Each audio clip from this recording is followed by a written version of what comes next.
चिमण्यांनो, चला आता झाडावरून उतरा आणि आपल्या शाळेमध्ये या. चिव चिव चिमणी, काय ग चिव, वेळ झाली अभ्यासाची, चला हातात वही घेऊ. तर मुलांनो, याआधी आपण काही व्यंजनं शिकलेलो आहेत आणि काही व्यंजनं राहिलेले आहेत. तर आधी आपण कोणते व्यंजन शिकलेलो आहे त्याची उजळणी करूयात.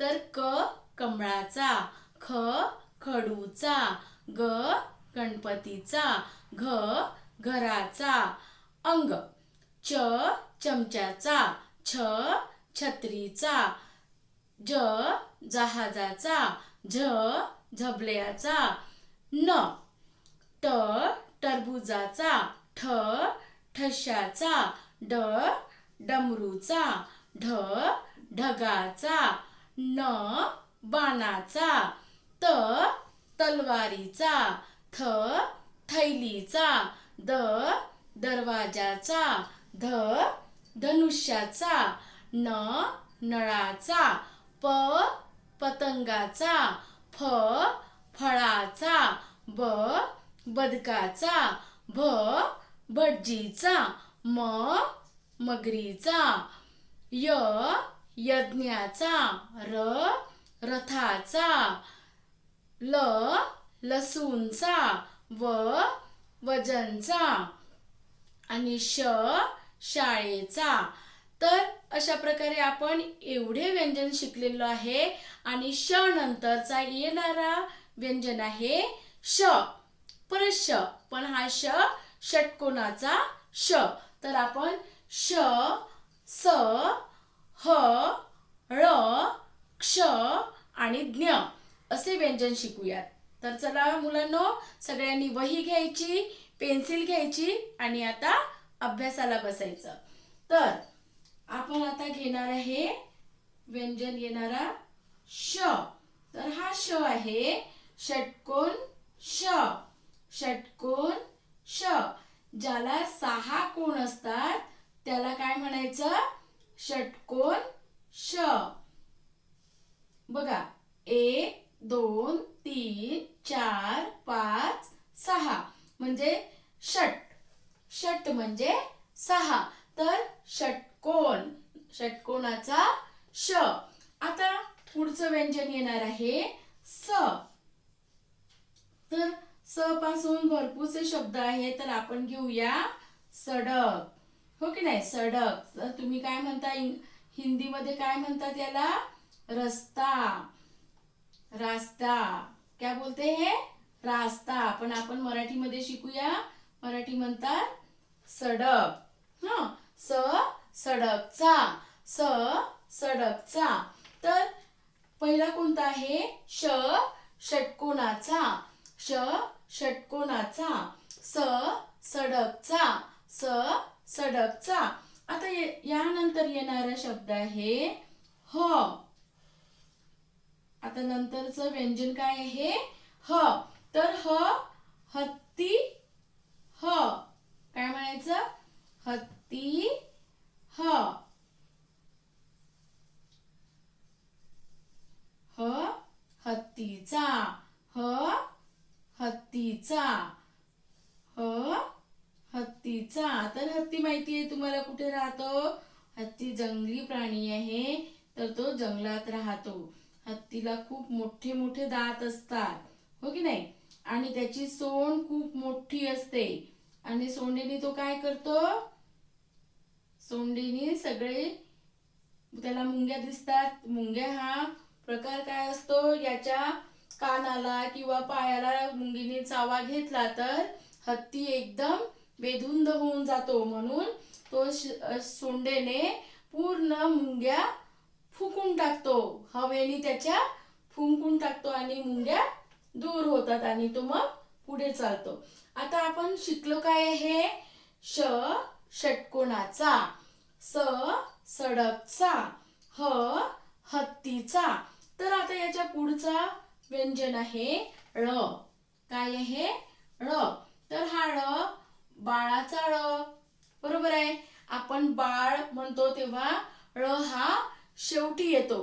हा व्यंजन कोणत्याही शब्दाच्या शेवटी येतो, कारण हा शब्द सुरुवातीपासून कोणताही शब्द चालू होत नाही. या शब्दापासून जसं कमळ आहे तर कमळ सुद्धा शेवटी येणारा ळ.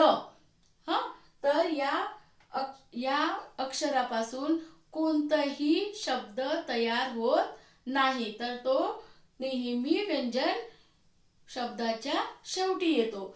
तर जसं आता माळ, ही काय आहे? माळ. तर माळेमध्ये सुद्धा ळ केव्हा आलेला आहे?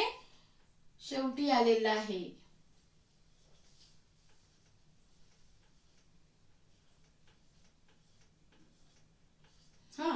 ही झाली माळ. तर आता काय काय शिकलो आपण? षटकोनाचा, सडकचा, हत्तीचा, ळ बाळाचा. तर यानंतरचं व्यंजन आहे क्ष. काय आहे? क्ष. तर क्षत्रियचा क्ष होतो. नंतर क्ष पासून सुरू होणारे बरेचसे शब्द आहेत. त्यामध्ये शब्द येतो एक क्षमा. काय आहे? क्षमा. तर दोन्ही हात जोडून आपण क्षमा मागतो, बरोबर की नाही? क्षमा मागणे म्हणजेच काय? माफी मागणे. तर क्षमाचा, क्षमाचा, क्षमाचा. तर अशा प्रकारे कोणते कोणते व्यंजन शिकलो आपण आता? षटकोनाचा, षटकोनाचा, सडकचा, हत्तीचा, ळ माळेचा, क्षमाचा. तर आता शेवटचं व्यंजन राहिलेलं आहे आपल्याकडे ज्ञ. काय राहिलेलं आहे? ज्ञ. तर आता ज्ञ कोणाचा? तर ज्ञानीचा, ज्ञानीचा. तर जे ऋषी मुनी असतात की नाही, तर ऋषी मुनी काय असतात? खूप ज्ञानी असतात. तर आपण ऋषी मुनी न म्हणता काय म्हणायचं? ज्ञानीचा, ज्ञानीचा.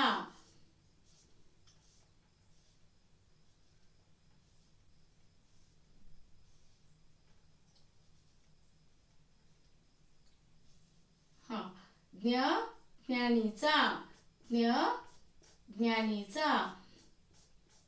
तर अशा प्रकारे आपण सर्व व्यंजन शिकलेलो आहोत. तर आपण कोणते कोणते व्यंजन शिकलो आजच्या भागामध्ये? कोणते व्यंजन शिकलो? तर षटकोनाचा, सडकचा, हत्तीचा, ळ माळेचा, क्षमाचा, ज्ञानीचा. तर मुलांनो, आज आपण ज्ञ पर्यंत सर्व व्यंजन शिकलेलो आहोत. आणि यानंतरचे दोन संयुक्त व्यंजन आहेत, ते म्हणजे आहे त्र आणि श्र. तर ते व्यंजन आपण आता पुढे बघूया. तर संयुक्त व्यंजन कोणते कोणते आहेत? तर त्र. काय आहे? त्र. तर आता हा त्र पासून होणारे शब्द कोणते कोणते आहेत? तर बघा, याला ओळखा बरं तुम्ही. काय आहे?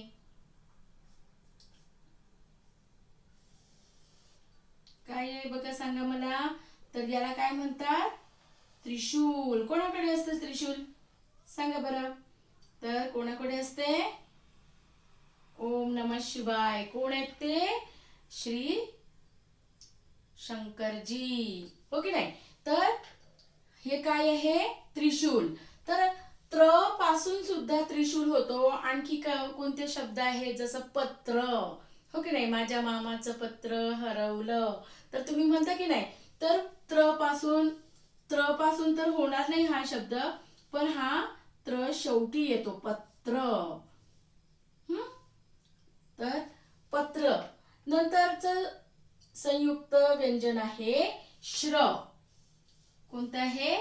श्र. तर या श्रचा शब्द आहे श्री. आपण म्हणतो की नाही, श्री गणेशाय नमः. तर आपण श्री, फक्त श्री असे नाव सुद्धा असतात. आणि श्री हा शब्द आपण जास्तीत जास्त श्लोक मध्ये वापर करतो, हो की नाही? श्री गणेशाय नमः. नंतर आणखी कोणते आहेत, जसे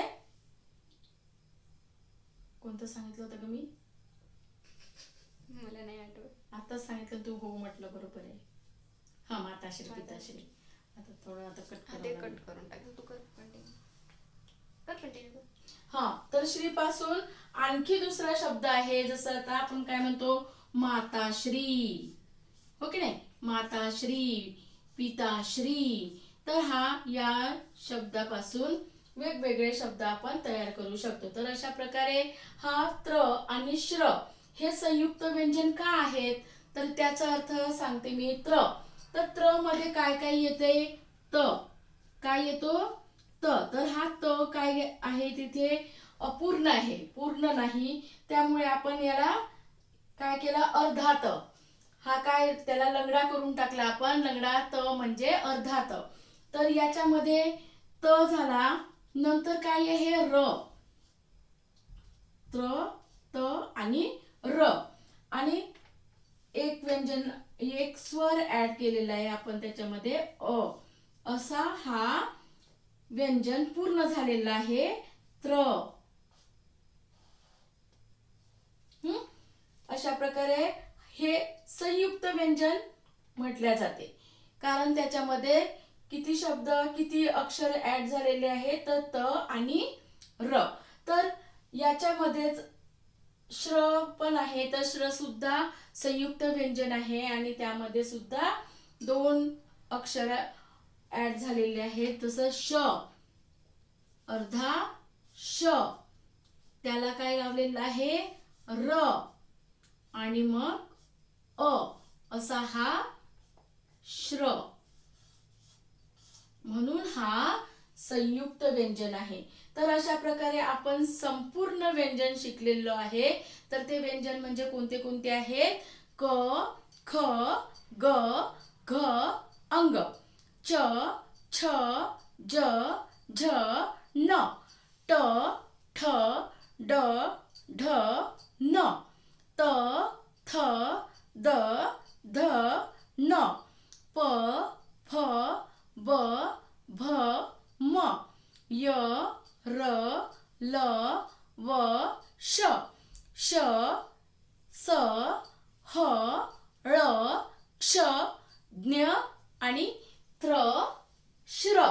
अशा प्रकारे आपले संपूर्ण व्यंजन आपण शिकलेलो आहोत आणि संपूर्ण व्यंजन तुम्हाला तुमच्या वहीमध्ये नोंदवून घ्यायचे आहेत आणि छान अभ्यास करायचा आहे. तर मुलांनो, हा तुम्हाला व्हिडिओ उपयोगी वाटला असेल तर या चॅनलला सबस्क्राईब करा, लाईक करा आणि शेअर करा आणि अभ्यास सुद्धा करा. धन्यवाद.